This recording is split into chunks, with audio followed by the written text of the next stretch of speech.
So what have you done so far?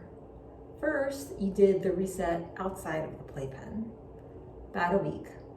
Then you started to do your deep breaths and slow blinks. If the cat was ready for it, you did your deep breaths and slow blinks inside the playpen.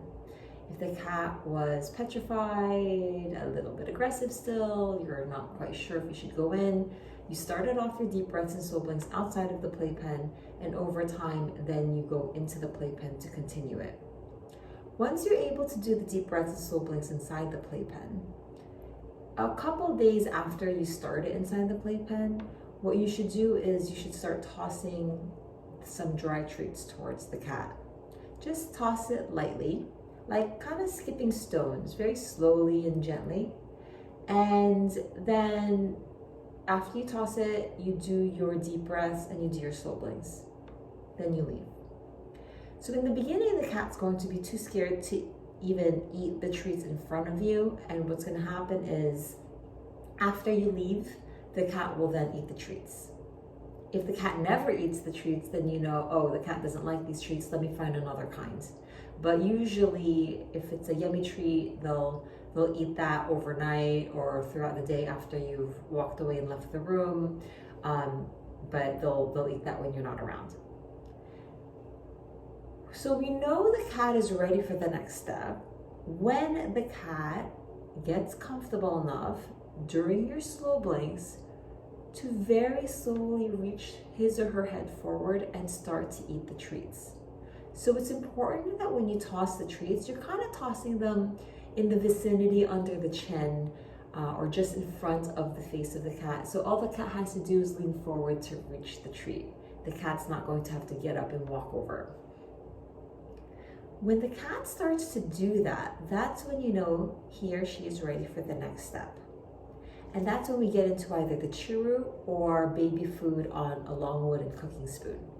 If you do use a long wooden cooking spoon, I put the churu or the baby food, actually in that case, the baby food on the handle end, not the big spoon end, because that's humongous and it's scary coming towards the cat. So put it on the handle end. And you would do the same thing as I'm going to do with the churu stick. You're going to do a lot of like putting on the floor and sliding it. Just if it's a spoon, exact same thing. Now, the cat sometimes doesn't know that baby food or churu tastes good. So they can smell it but not realize it's yummy, so they won't even go for it. So what I like to do is leading up to this, about 2 days prior, 1 to 2 days prior to me doing this step, I'll just take the food bowl, put the food in, whatever I do to prepare it, and then I'll squeeze a tube of churu right on top. Don't mix it in, make sure it's sitting right on top. Because then the cat's going to eat the food, as the cat recognizes the smell of the food, and while the cat eats the food, the cat will also lick the churu, smell and lick the churu, or the baby food. And that way, when we have the baby food or the churu in front of the cat in the playpen to work with the cat is familiar now with that smell and knows that that's something yummy to eat. Okay, so the cat started to eat the dry treats in front of you while you're doing deep breaths and slow blinks.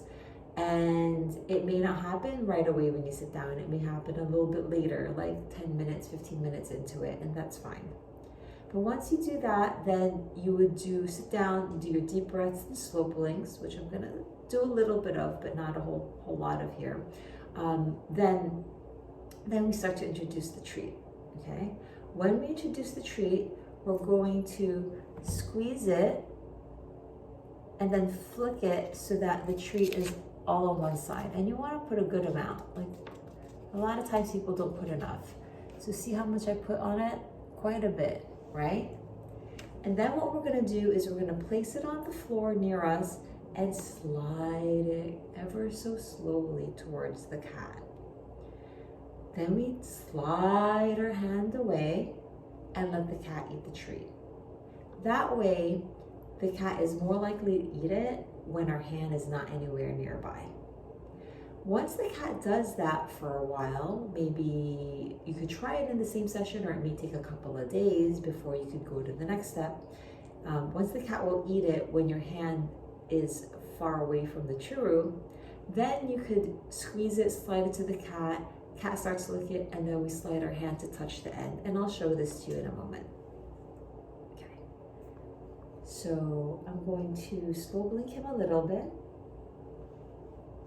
And when you slow blink, if the cat's not looking at your face, you could use your finger.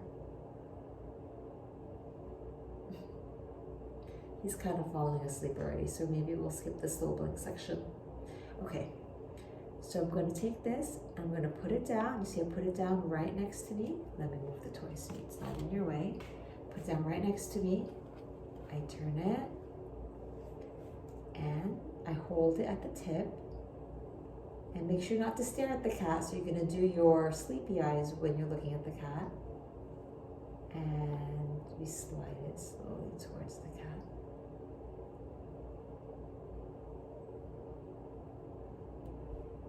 Oh, it's okay. Then I slide my hand away. And usually a cat will stare at it for a while before the cat will try to lick it. Or you might have to slow blink the cat again a couple of times, or for a few minutes before the cat will start licking it. But he and I have been doing this already, so he's used to it. And he's even coming closer. Don't come closer. I want to show them how this works. Okay, when the cat finishes licking, you're going to hold it at the end, slide it back to you, and then that's when you squeeze and do it again. Just make sure all the squeezing happens over here, right? We don't do anything near the face of the cat because it's going to scare the cat. And I tap it just to get it on. Again, I put quite a bit at the end, okay? So this time I'm going to show you the next step when the cat's comfortable. Put it in, slide it towards the cat. See, I'm holding with my tip of my fingers at the end. Let's pretend the cat didn't start licking yet, right? You take your hand away, cat starts to lick. Then while the cat's licking, I'll actually just hold down the end with my fingertips. And that way the chew doesn't move. But this is how we start getting used to the cat having your hand connected to the churro while the cat licks the churro. Okay, and we slide it back. Everything's a slide motion. No lifting because we don't want it to touch, to come up at the cat's eye level. Okay, so let's say that the cat is doing very well, or you've been doing this for a couple of days. I'm just gonna fix this bit. And the cat's ready for you to be holding the churro. So now, it might help if you don't have a lot of churro left, but you need the stick to be long. I actually fold it lengthwise, and then it'll hold its shape, see? Okay. So I'll actually hold it the whole time and have the cat lick it while I'm holding it. You see now the churro is a little bit higher off the ground now versus when I was just holding it with the tips of my fingers. And at this point, this is when I can start squeezing. And the cat eats while I squeeze. Okay.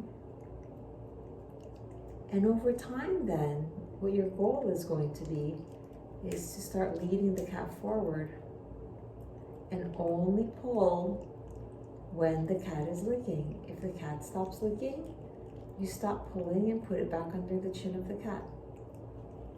And so this is where I start leading the cat towards my legs.